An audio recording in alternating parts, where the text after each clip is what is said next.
Assalamualaikum warahmatullahi wabarakatuh. Perkenalkan, kami dari kelompok 7 ingin menjelaskan mengenai bimbingan dan konseling belajar. Di sini kami lebih ke materi, urgensi bimbingan dan konseling belajar, konsep dasar bimbingan dan konseling belajar yang meliputi definisi, kawasan, tujuan, fungsi, dan prinsip bimbingan konseling belajar.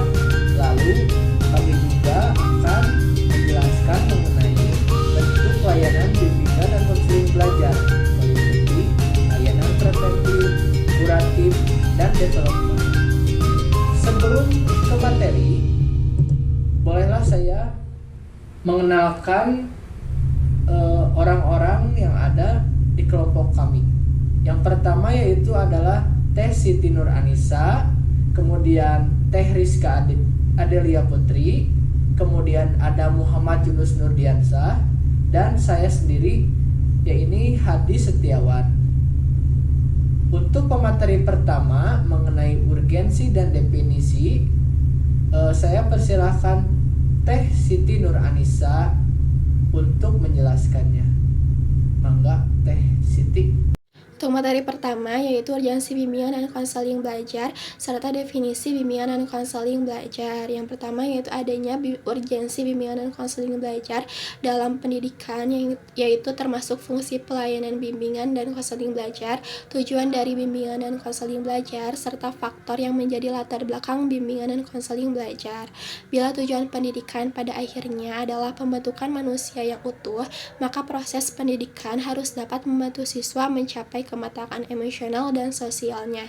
Sebagai individu atau sebagai konselor, selain mengembangkan kemampuan intelek kita gitu, bimbingan dan konseling menangani masalah-masalah atau hal-hal di luar bidang garapan pengajaran, tetapi secara tidak langsung itu dapat menunjang tercapainya tujuan pendidikan dan pengajaran yang ada di sekolah. Ada beberapa alasan urgensi dalam bimbingan dan konseling belajar, yaitu diantaranya yang pertama ada menangani masalah akademis siswa. Ketika siswa menghadapi kesulitan dalam mata pelajaran tertentu, intervensi cepat dari konselor dapat membantu mencegah penurunan prestasi akademis. Yang kedua ada menangani hambatan psikologis. Stres, kecemasan, atau masalah emosional lainnya bisa mengganggu konsentrasi dan motivasi belajar siswa. Bantuan segera dari konselor dapat mengurangi dampak negatif dari peristiwa tersebut. Yang ketiga ada meningkatkan motivasi dan disiplin. Siswa yang kurang termotivasi atau tidak disiplin membutuhkan intervensi segera untuk membangun kebiasaan belajar yang lebih baik dari sebelumnya. Yang keempat ada mengidentifikasi dan mendukung siswa dengan kebutuhan khusus. Ketika ada siswa dengan kebutuhan pendidikan khusus atau kesulitan belajar tertentu, memerlukan perhatian cepat untuk menyesuaikan metode pelajaran yang sesuai yang ia bisa atau yang ia jalani. Yang selanjutnya ada mencegah masalah lebih lanjut. Intervensi dini dalam masalah belajar dapat mencegah masalah tersebut berkembang menjadi lebih besar dan lebih sulit diatasi di masa depan. Dengan memberikan perhatian segera pada aspek-aspek yang tadi udah dijelasin, bimbingan dan konseling belajar ini dapat memastikan bahwa siswa menerima dukungan yang mereka butuhkan untuk mencapai potensi penuh untuk mereka. Selanjutnya yaitu BK Belajar atau Bimbingan dan Konseling Belajar, yaitu sebuah layanan dalam bidang pendidikan yang bertujuan untuk membantu siswa dalam mengatasi masalah belajar dan meningkatkan prestasi akademik mereka. Layanan ini biasanya diberikan oleh konselor sekolah atau guru yang telah mendapatkan pelatihan khusus dalam bimbingan dan konseling. Ada beberapa pengertian utama dari bimbingan konseling belajar, yaitu yang pertama adanya bimbingan akademik untuk membantu siswa dalam merencanakan dan mengatur waktu belajar, memilih strategi belajar yang efektif, dan mengatasi kesulitan dalam memahami materi pelajaran. Yang kedua, ada konseling memberikan dukungan emosional dan psikologis yang bertujuan untuk mengatasi stres, kecemasan, dan masalah pribadi yang dapat mempengaruhi prestasi belajarnya. Yang ketiga, ada mengembangkan diri, yaitu untuk membantu siswa mengenali bakat dan minat mereka, serta mengarahkan mereka dalam pengembangan potensi diri. Yang keempat, ada pemecahan masalah, yaitu untuk memberikan saran dan solusi untuk masalah-masalah yang dihadapi siswa dalam proses belajar, seperti kesulitan konsentrasi, manajemen waktu, atau konflik dengan teman sekelasnya. Tujuan utama dari BK Belajar yaitu untuk menciptakan lingkungan belajar yang kondusif, mendukung perkembangan akademik dan pribadi siswa, serta membantu mereka mencapai tujuan pendidikan mereka dengan yang lebih efektif lagi. Sekian dari materi saya serahkan kembali kepada moderator. Baik, terima kasih kepada moderator. Selanjutnya saya akan membahas tentang kawasan bimbingan konseling belajar. Kawasan bimbingan konseling belajar itu fokus pada aspek-aspek belajar siswa, termaksud motivasi, kemampuan, dan kebiasaan belajar. Oke, selanjutnya tujuan bimbingan konseling belajar itu terbagi menjadi dua, yaitu tujuan umum dan tujuan khusus. Tujuan umum bimbingan konseling belajar yaitu untuk membantu konseling mencapai perkembangan optimal dan kemandirian dalam belajar. Kedua, kemampuan khusus bimbingan konseling belajar yaitu pertama memfasilitasi siswa agar memiliki sikap pengetahuan dan keterampilan yang berkontribusi terhadap pembelajaran yang efektif di sekolah maupun belajar sepanjang hayat. Sikap dan kebiasaan yang dimaksud yaitu siswa terbiasa membaca buku, teratur dalam belajar, aktif mengikuti program belajar yang diprogramkan oleh sekolah, pun les, dan lain-lain. Sikap dan kebiasaan belajar yang disiplin, rutin, dan terjadwal merupakan proses yang baik untuk mencapai tujuan yang diharapkan secara akademik. Hukum belajar mengatakan 2 kali 5 lebih baik daripada 5 kali 2. Artinya, belajar 2 jam kali 5 hari lebih baik daripada belajar 5 jam dalam 2 hari.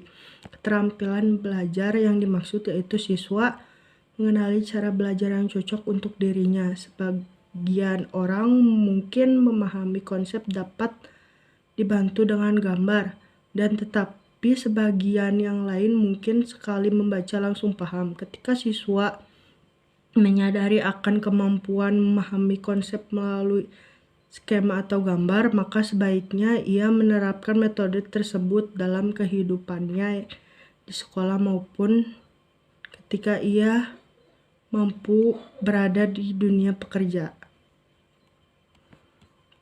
Yang kedua, memfasilitasi peserta didik dalam agar memiliki kesadaran akan potensi atau kekuatan yang dimiliki baik secara akademik maupun non-akademik, dan sadar akan hambatan yang muncul dalam proses belajar. Untuk mencapai kemandirian konseli, langkah awal yang perlu dilakukan oleh konselor yaitu membantu peserta didik untuk mengenali dirinya. Setiap anak memiliki potensi, hanya saja cara untuk mengekspresikan kemampuan itu berbeda antara anak satu dengan yang lain. Yang ketiga, memfasilitasi siswa untuk dapat menyelesaikan studi dengan lancar dan mempersiapkan studi ke jenjang berikutnya. Siswa memiliki keterampilan untuk menyusun tujuan dan rencana dalam pendidikan, misalnya penyusunan jadwal, mempersiapkan materi menghadapi ujian, mendalami mata pelajaran tertentu sebagai persiapan untuk memahami jenjang pendidikan selanjutnya. Keempat, memfasilitasi siswa agar mampu mengatasi hambatan maupun kesulitan dalam belajar dan melihat ketertarikan akademik atau studi dengan dunia kerja, kehidupan di masyarakat, dan komunitas. Aktivitas bimbingan dan konseling belajar harus Memperdayakan individu peserta didik didorong bersikap kritis dan menggunakan daya ciptanya untuk memecahkan hambatan yang ada. Sekian pemaparan dari saya. Saya serahkan lagi kepada moderator. Oke, baik teman-teman, perkenalkan nama saya Muhammad Yusuf Jansa dengan NIM 230100020. Baik teman-teman, di sini saya akan menjelaskan tentang preventif dan kuantitatif dari deployment. Layanan preventif dan kuantitatif dalam konteks pengembangan karir atau bimbingan dan konseling merujuk pada pendekatan untuk membantu individu mencapai kesejahteraan dan perkembangan yang optimal. Yang pertama, yaitu layanan preventif. Layanan preventif bertujuan untuk mencegah masalah sebelum terjadi dengan fokus pada promosi kesehatan mental, keterampilan hidup, dan lingkungan yang mendukung dalam konteks bimbingan dan konseling. Layanan ini mencakup yang pertama, pendidikan dan pelatihan, memberikan informasi untuk pelatihan kepada individu mengenai keterampilan hidup yang penting seperti manajemen stres, keterampilan sosial, dan pengambilan keputusan. Yang kedua, program penyuluhan. Melaksanakan program-program yang bertujuan untuk meningkatkan kesadaran tentang masalah-masalah yang mungkin timbul pada cara mengatasinya. Yang ketiga, lingkungan pendukung. Menciptakan lingkungan yang kondusif untuk perkembangan positif dengan mendorong keterlibatan komunitas, dukungan sosial, dan lingkungan yang aman dan sehat.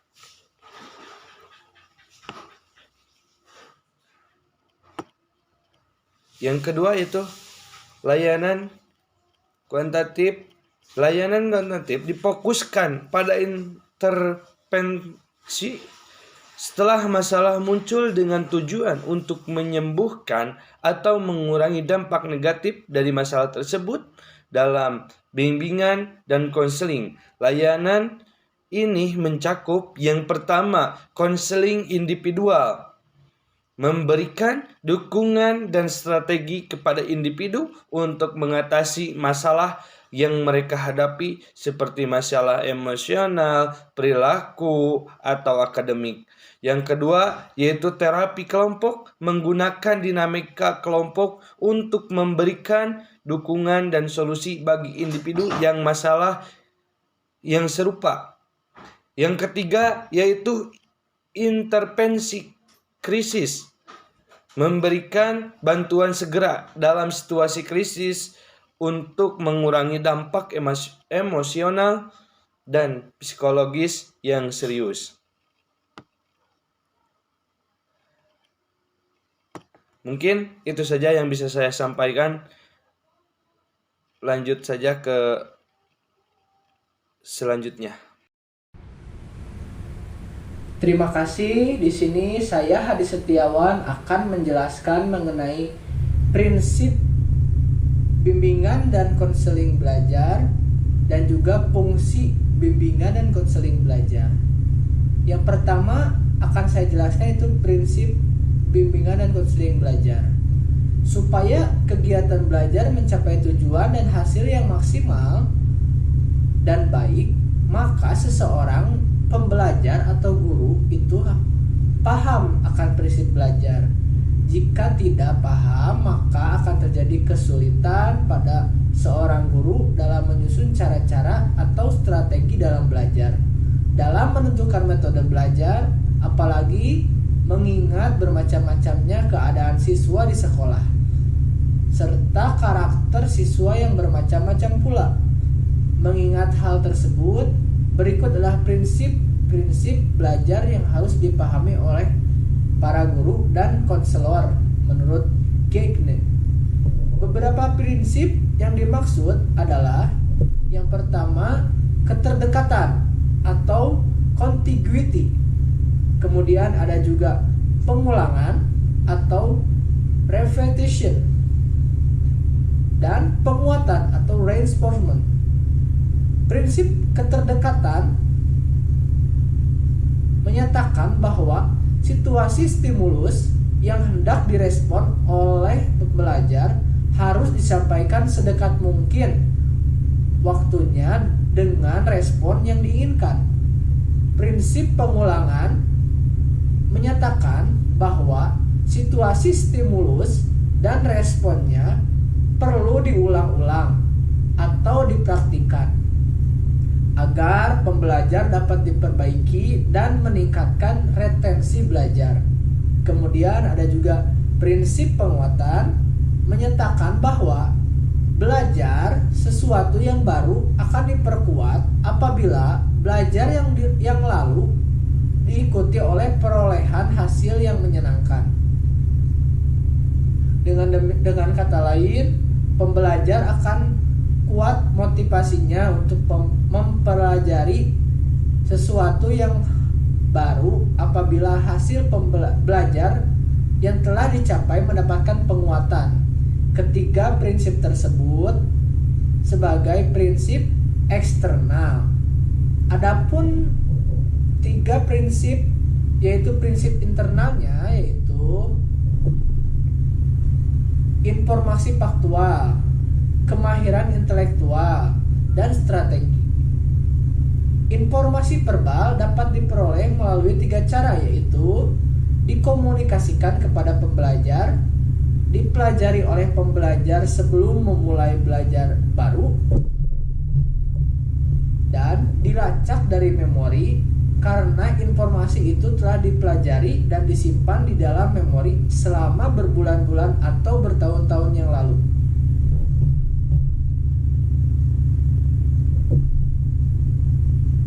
Kemahiran intelektual, pembelajar harus memiliki berbagai cara dalam mengerjakan sesuatu, terutama yang berkaitan dengan simbol-simbol bahasa dan lainnya. Untuk mempelajari hal baru, pertama mungkin ada simulasi untuk mengingat kemahiran intelektual itu dengan bantuan berbagai petunjuk verbal. Misalnya, pembelajar diminta belajar kaidah tentang mekanika. Pendidik menyatakan, kamu harus ingat tentang cara menentukan nilai variabel dalam suatu persamaan.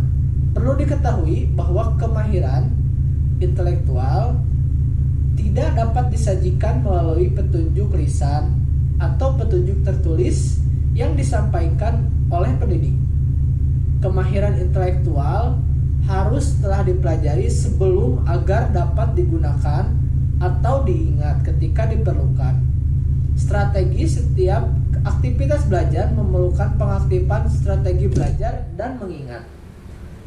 Pembelajar harus mampu menggunakan strategi untuk menghindarkan stimulus yang kompleks. Memilih dan membuat kode bagian-bagian stimulus, memecahkan masalah dan melacak kembali informasi yang telah dipelajari. Pembelajar yang telah dewasa dalam melakukan aktivitas belajar umumnya dibantu oleh kemampuan perorangan diri atau self-management. Kemudian mengelola diri dalam belajar ini pada akhirnya menjadikan pembelajar sebagai pembelajar diri atau self-learner. Adapun prinsip-prinsip di atas, ada juga prinsip-prinsip yang saya akan jelaskan berikutnya ini, yaitu pembelajaran adalah motivasi dan membagikan fasilitas kepada siswa agar dapat belajar sendiri. Kemudian ada juga materi akan lebih mudah dikuasai apabila siswa belajar secara emosional dalam kegiatan belajar pembelajaran. Siswa akan terlibat secara emosional dalam kegiatan belajar pembelajaran jika pelajaran adalah bermakna baginya. Kemudian ada juga Belajar dipengaruhi oleh motivasi dari dalam diri atau intrinsik dan dari luar atau ekstrinsik siswa. Kemudian saya di sini akan menjelaskan mengenai fungsi bimbingan konseling belajar. Ada beberapa fungsi dari bimbingan dan konseling belajar itu. Yang pertama yaitu fungsi kognitif. Melalui fungsi kognitif, manusia menghadapi objek-objek dalam suatu bentuk representatif yang menghadirkan semua objek itu di dalam kesadaran. Hal ini paling jelas nampak dalam aktivitas mental berpikir. Yang pertama yaitu taraf inteligensi atau daya kreativitas. Istilah inteligensi dapat diartikan dalam dua cara, yaitu arti luas dan sempit. Dalam arti luas, kemampuan untuk mencapai prestasi yang di dalamnya berpikir memegang peranan prestasi itu dapat diberikan dalam berbagai bidang kehidupan, seperti pergaulan sosial, teknis, perdagangan, pengaturan rumah tangga, dan belajar di sekolah. Dalam arti sempit, kemampuan untuk mencapai prestasi di sekolah yang di dalamnya berpikir memegang peranan pokok inteligensi. Dalam arti ini kerap disebut kemampuan intelektual atau kemampuan akademik.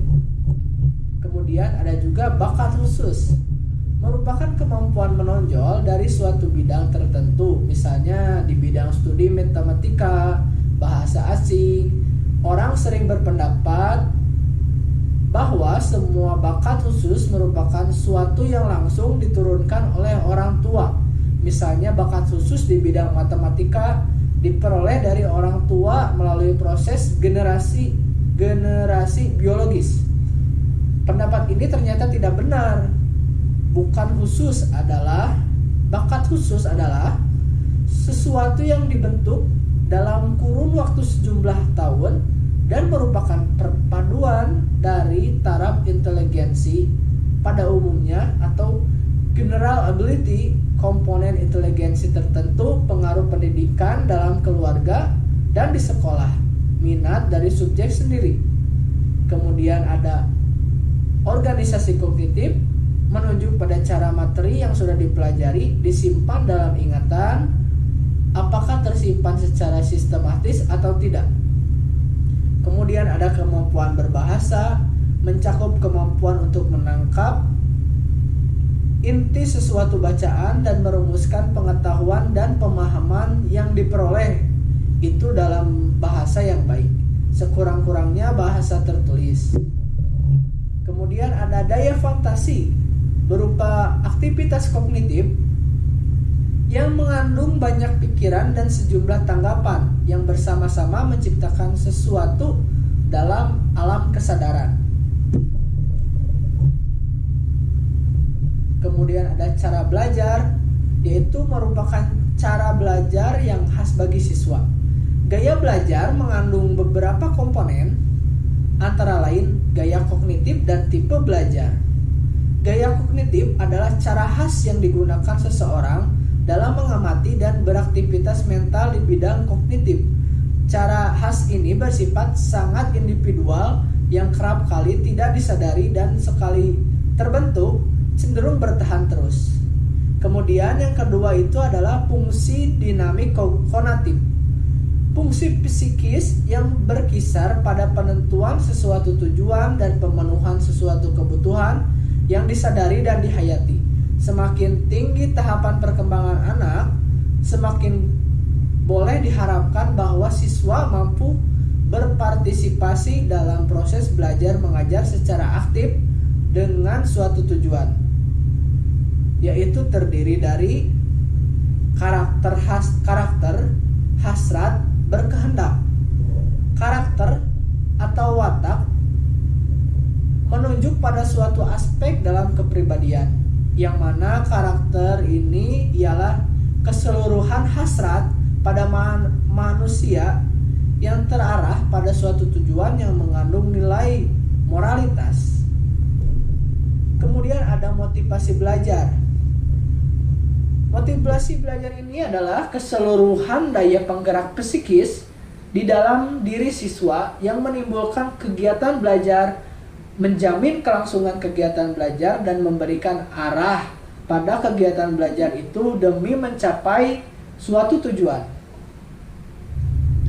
Motivasi belajar ini memegang peranan penting dalam memberikan gairah atau semangat dalam belajar, sehingga siswa yang bermotivasi kuat memiliki energi yang banyak untuk melakukan kegiatan belajar. Kemudian yang ketiga yaitu fungsi afektif. Apa itu fungsi afektif? Di dalamnya peranan manusia mengadakan penilaian terhadap semua objek yang dihadapi, dihayatinya, apakah suatu benda, suatu peristiwa atau seseorang baginya berharga atau bernilai atau tidak. Bila objek itu dihayati sebagai sesuatu yang berharga, maka timbullah perasaan senang. Alam perasaan yang seolah-olah terdiri dari beberapa lapisan yang berbeda-beda peranannya terhadap semangat belajar. Kenyataan ini akan diuraikan di bawah, yaitu yang pertama, temperamen. Pada setiap orang, alam perasaan memiliki sifat-sifat umum tertentu. Ada orang-orang yang pada umumnya cenderung berperan sedih dan pesimis. Ada pula yang biasanya berperan gembira dan optimis. Ini dikenal dengan istilah stemming dasar atau nada dasar alam perasaan yang lebih kurang menetap.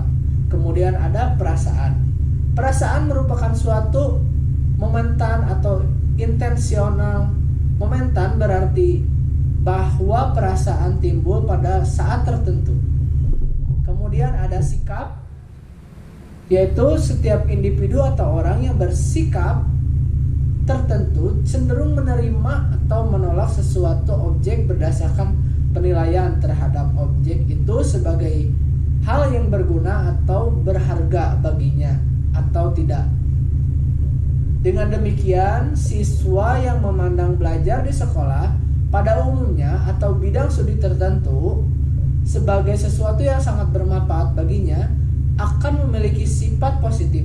Begitu juga dengan sebaliknya. Kemudian ada juga minat, yaitu minat diartikan sebagai kecenderungan subjek yang menetap untuk merasa tertarik pada bidang studi atau pokok bahasan tertentu dan merasa senang mempelajari materi tertentu. Kemudian yang keempat yaitu ada fungsi sensorik motorik. Kemampuan ini yaitu kemampuan yang dimiliki siswa di bidang psikomotorik juga merupakan bagian dari keadaan awal di pihak siswa yang dapat menghambat atau membantu di semua proses belajar mengajar, atau paling sedikit dalam proses belajar yang harus dihasilkan keterampilan motorik. Perolehan kemampuan yang dimaksud antara lain kecepatan menulis, kecepatan berbicara, dan artikulasi kata-kata, menggunakan alat-alat menggunting, memotong, dan lain-lain. Sekian presentasi dari saya serahkan kembali kepada moderator. Terima kasih. Oke, kesimpulan dari kelompok kami dalam urgensi bimbingan konseling dan belajar ini yaitu yang pertama yang kita dapat ambil adalah optimal development atau bimbingan dan konseling belajar sangat penting untuk mencapai perkembangan optimal pada anak usia dini. Kemudian ada juga personalized support atau bimbingan dan konseling memberikan pelayanan yang disesuaikan dengan individu, mempertimbangkan perbedaan setiap anak. Kemudian ada juga role in curriculum implementation. Bimbingan dan konseling memiliki peran penting dalam implementasi kurikulum. Kemudian ada juga emotional and social development. Bimbingan dan konseling sangat penting untuk membantu siswa mengembangkan kemampuan emosional dan sosial. Ada juga integration with education. Bimbingan dan konseling harus diintegrasikan dengan pendidikan secara efektif. Dengan demikian, bimbingan konseling dapat membantu siswa mencapai tujuan pendidikan yang lebih baik dan membantu mereka mengembangkan kemampuan yang lebih besar. Kemudian ada juga important in school. Bimbingan dan konseling memiliki urgensi yang sangat penting di sekolah. Dengan bimbingan dan konseling, siswa dapat belajar lebih efektif, mengembangkan potensi diri, dan mencapai tujuan pendidikan yang lebih baik. Kemudian, bimbingan konseling belajar ini berperan penting dalam mencapai perkembangan optimal pada anak usia dini, memberikan pelayanan yang disesuaikan dengan individu, membantu implementasi kurikulum, mengembangkan kemampuan emosional dan sosial, diintegrasikan dengan pendidikan, dan memiliki urgensi yang sangat penting juga di sekolah. Sekian presentasi dari kelompok kami.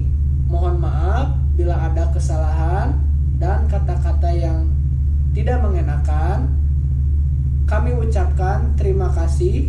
Assalamualaikum warahmatullahi wabarakatuh. Salam sukses untuk kita semua.